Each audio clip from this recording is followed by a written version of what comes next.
Olá a todos, eu sou Javier Acunha, parte do corpo docente do CCNH da UFBC. Nessa parte da disciplina de estrutura da matéria, eu quero complementar um pouquinho com uma anedota, não é uma anedota, mas sim um grande trabalho de o homem que mudou a ciência, e não me refiro a Albert Einstein, sim a Max Planck, porque o trabalho dele revolucionou a física. Ele colocou uma constante que depois foi associada com um fóton e veio todo um mar emergente de conhecimento através de um pequeno experimento que ele fez, só que ele fez com muita insistência e com muita devoção.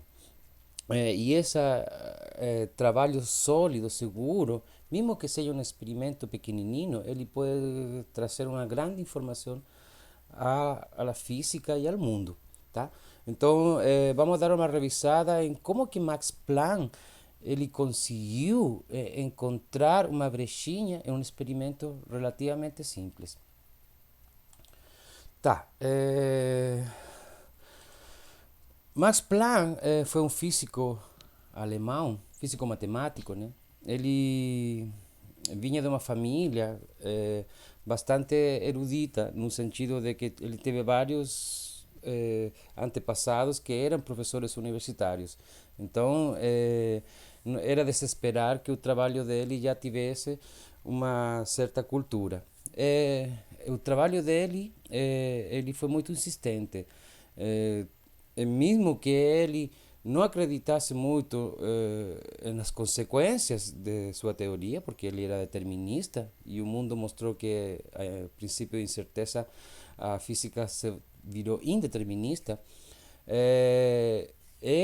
O trabalho dele foi muito sólido, e ele trouxe uma mudança bastante grande. Ele recebeu o prêmio Nobel por o experimento que ele fez, né? A gente pode ver aqui algumas fotinhos dele, né? Você pode ver que ele tem uma parte da cabeça aqui bem grande, né? Parece que ele pensou bastante na vida. Aparentemente, segundo a história, foi uma pessoa muito séria. Aqui tem a conferência de Eslovênia, né? Aqui já dá para ver alguns famosos. Podemos ver aqui Albert Einstein, né? Marie Curie, Poincaré. E onde que ele está? Ele está aqui, ó. É o segundo na esquerda, que é dos que estão em pé. O interessante dessa foto é que parece que era moda. Todo mundo tem um bigode, né? E não só um bigode pequenininho, um bigotão, né, cara? A única, só tem um físico que não tem bigode, que eu não sei quem que é esse que está aqui, e Marie Curie, obviamente, né? Mas é engraçado, a moda era ter aquele bigotão, né? Aqui tem uma imagem com Albert Einstein e outras três pessoas que eu não conheço. É, Já em 1918, quando ele recebeu o prêmio Nobel. Aqui Einstein parece que estivesse contando uma piada, né? E Max Planck como que não está acreditando muito, né, na piada. Mas ele está dando uma risada lá em off, né? Gente, vamos ao que interessa. O que é um corpo negro? Ou como que se modela um corpo negro? Um corpo negro uma cavidade, ou se modela pelo menos como uma cavidade com um pequeno orifício onde a onda eletromagnética ela consegue entrar, mas não consegue sair.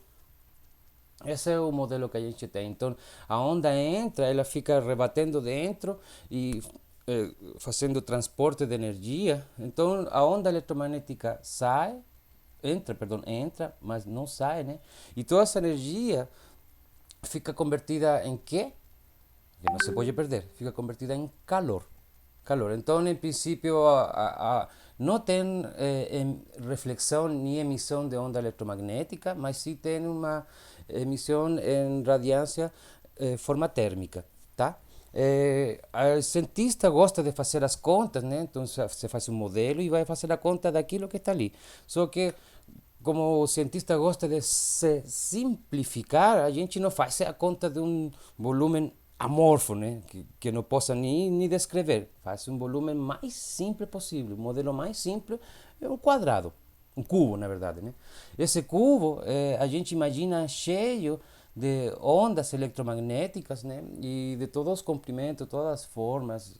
E aí vamos fazer as contas al respeito de um modelo bem simples. Então, esse cubo está cheio de onda eletromagnética e todo do lado A, né? Para que seja mais simples. A primeira hipótese para entender um pouco a radiação e a dedução clássica do corpo negro, né? É entender que a radiação que poderia estar saindo desse corpo em forma térmica, né? Deve estar relacionado à densidade de energia que está dentro do corpo. Não só a energia, densidade de energia. Na física, em geral, o que importa não é a quantidade, são as densidades. Tá? Geralmente isso acontece. Então, a gente vê esse corpo e pensa, quanto maior energia, maior a densidade de energia no interior do corpo, mais ele estaria irradiando. Então, essas duas quantidades são proporcionais. E, particularmente, dado que o volume é conhecido, Max Planck e, bom, os cientistas clássicos daquela época, né, eles trabalhavam sobre a energia. Então, a energia era o problema, porque o volume era bem sabidinho, não era um fato desconhecido. Então, como que é calculada essa energia? Essa energia foi calculada classicamente de uma maneira bem simples.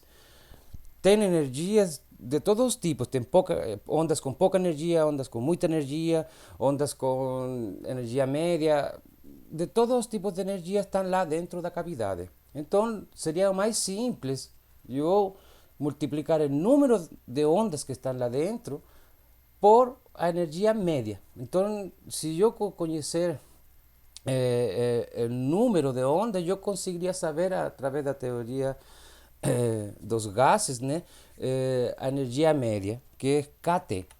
Então, quando a gente faz as contas, a gente chega a essa equação, que é energia dividido por volume. Só que a energia é o número de ondas, né, em uma determinada frequência, por isso que o parêntese, né, aqui fala que funciona, não é que esteja multiplicado por uma frequência.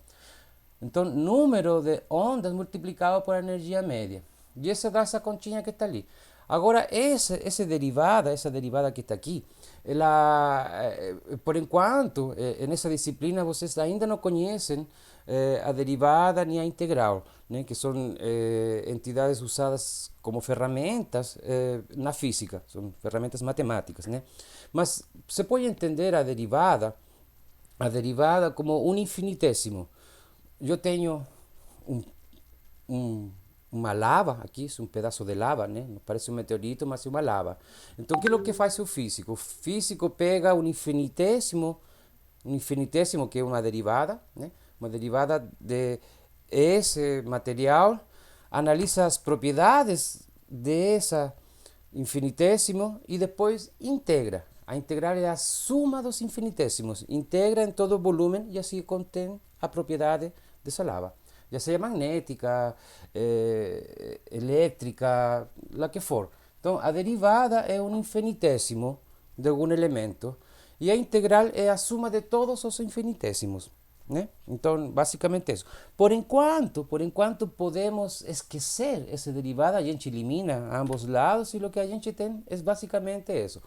A densidade de energia está dada por essa equação que está aqui, que é função da frequência.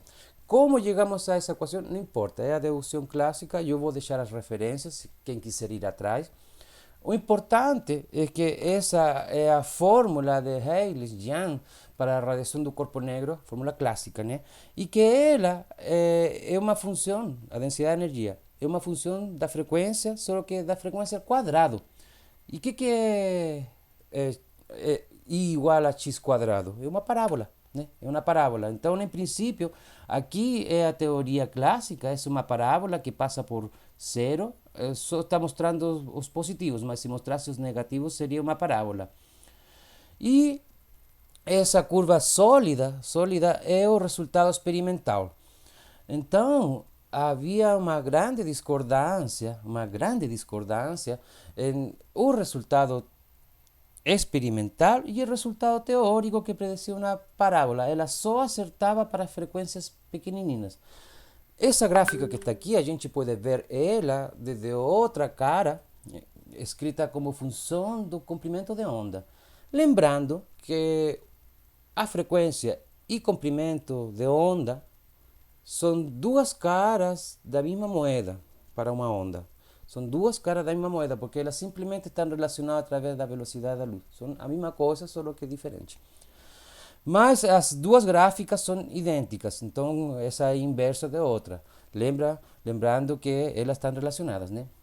Então a gente pode ver que para comprimento de onda grande a teoria dá certo, que é o mesmo que falar pequenas frequências, né? E para comprimento de ondas pequenininhas, né? A teoria dá completamente errada. E isso se chamou a catástrofe. A catástrofe do ultravioleta, porque ultravioleta são ondas com comprimento de onda menores que 6 nanômetros. Então, naquela área ultravioleta, dava tudo errado. Então, isso foi chamado uma catástrofe, né? Porque Maxwell tinha dado as bases e explicava quase todos os fenômenos eletromagnéticos com uma exatidão enorme. Mas aqui ele falhava. Falhava por completo quando se media a radiância, a radiação de um corpo, tá? Em função da temperatura, que deveria ser não só em função da temperatura, sino que também em função da frequência. Esse foi o modelo, a dedução clássica da radiação do corpo negro, que apresentava falhas fundamentais. Agora, o que Max Planck fez? Ele sabia que o volume não tinha um erro, então o problema tinha que estar na energia. E estava sendo calculada a energia média das ondas que estão dentro da cavidade. Isso através de uma lei que chama Lei de Equipartição da Energia.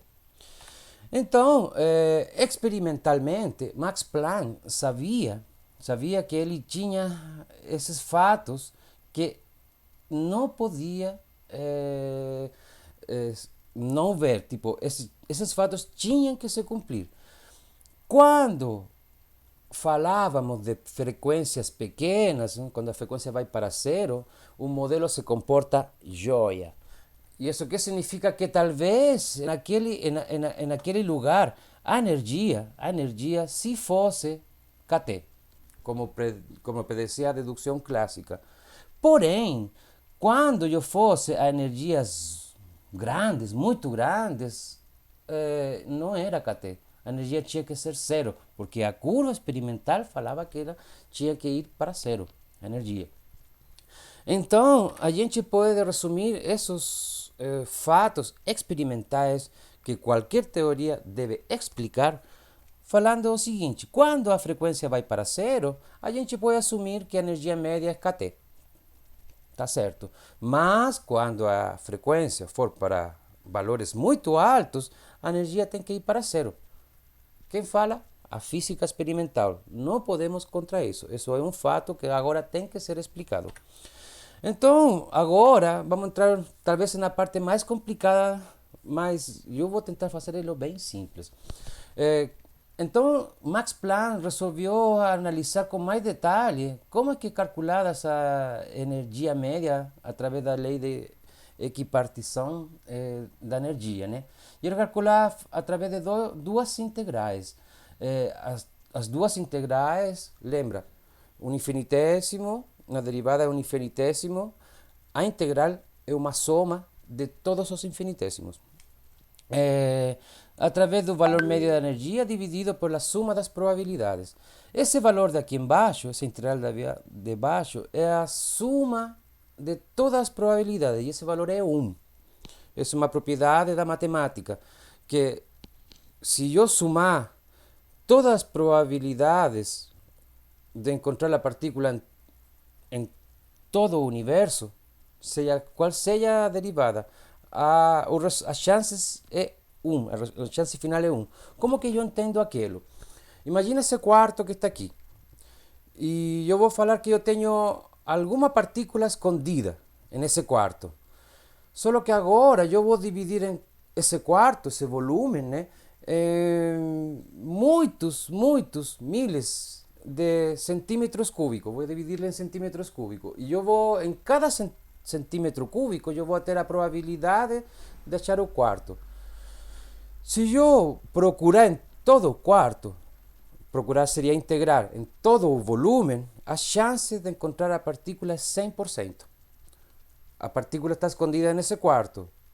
Se eu procurar, se eu integrar, né, em todo o volume, a chance de achar a partícula é 100%. O que significa 100%? 100 dividido por 100, que é 1. Então, a chance de achar a partícula, se eu procurar em todo o universo, é 1. Aqui é a mesma coisa. Aqui a P significa a probabilidade, né? Se eu integrar em todo o universo, todas as probabilidades, a chance de encontrar a partícula é 1. Então, o valor médio da energia simplesmente fica a ser encontrado a partir do integrando que está na parte de cima. É isso que está aqui. E aí foi onde Planck resolveu indagar um pouco. Tá?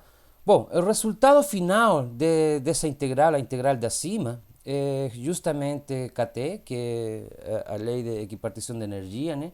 O resultado da integral de baixo é 1. Né? Então, o resultado dessa continha toda é KT, como predecía a dedução clássica.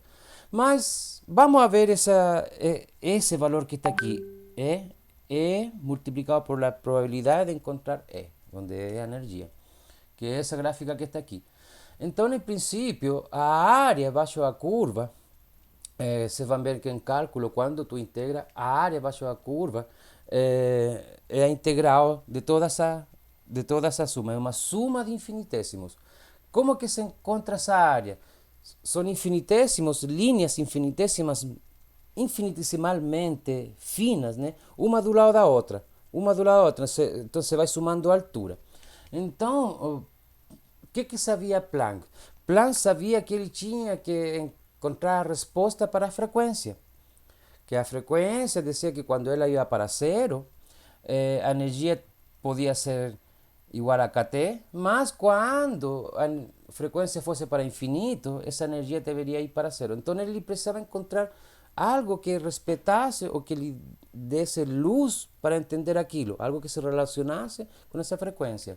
E aí eu imagino ele pensando, talvez não conseguia nem dormir pensando no experimento, até que um dia ele teve uma luz. E ele percebeu que ele podia dividir em quadrantes essa área poderia dividir em quadrantes.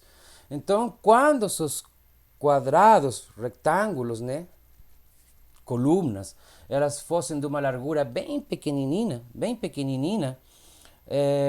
a área abaixo da curva ia ficar bem representada, sendo a área igual a kT, né? A área abaixo da curva. Mas se ele começasse a imaginar que a largura dessas colunas fossem cada vez maiores, a área começava a ficar cada vez pior.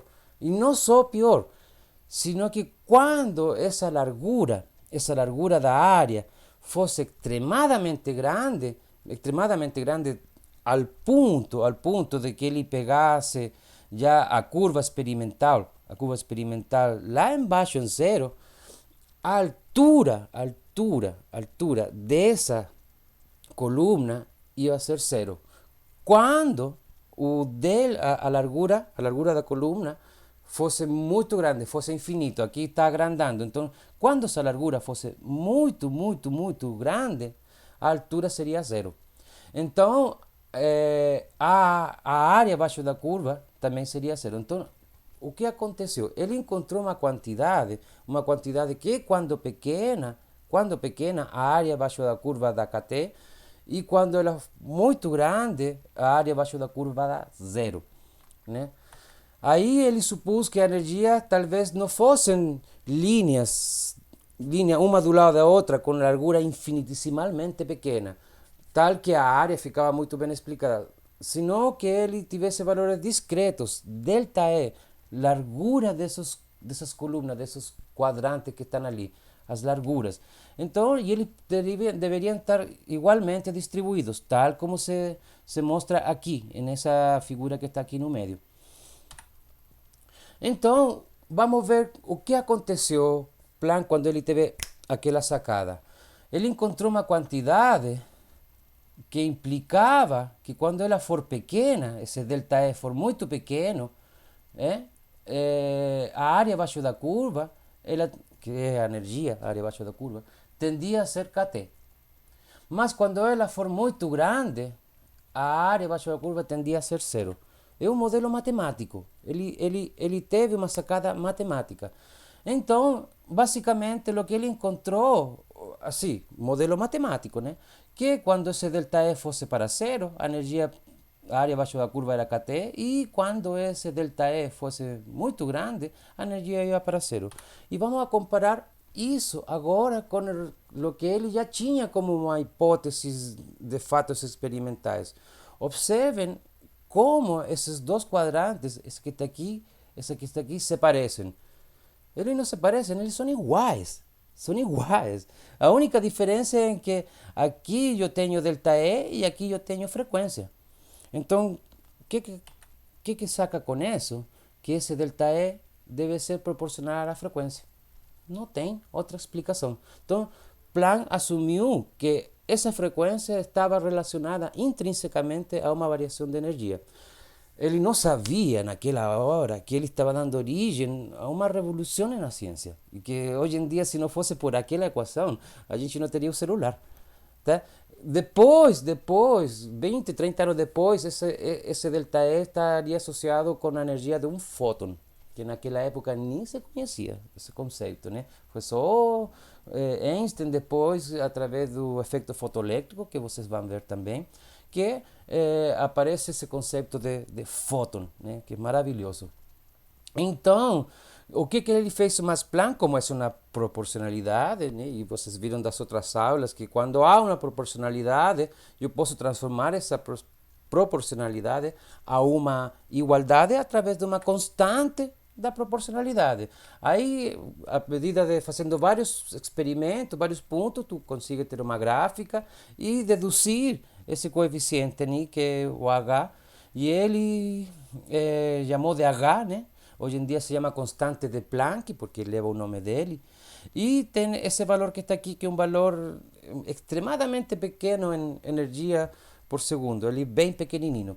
Mas essa equação que está aqui, ele veio para mudar tudo.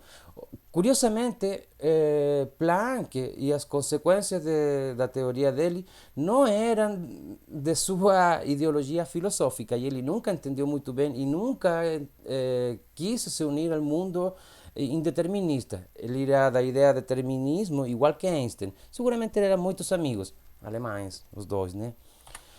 Gente, bom, uma vez que ele colocou essa equação no meio, ao fazer a soma discreta em vez de uma integral, né, ele encontra essa equação para a energia, já não é kT, né, agora é essa equação. Aparece kT aqui no meio, mas também aparece H nu.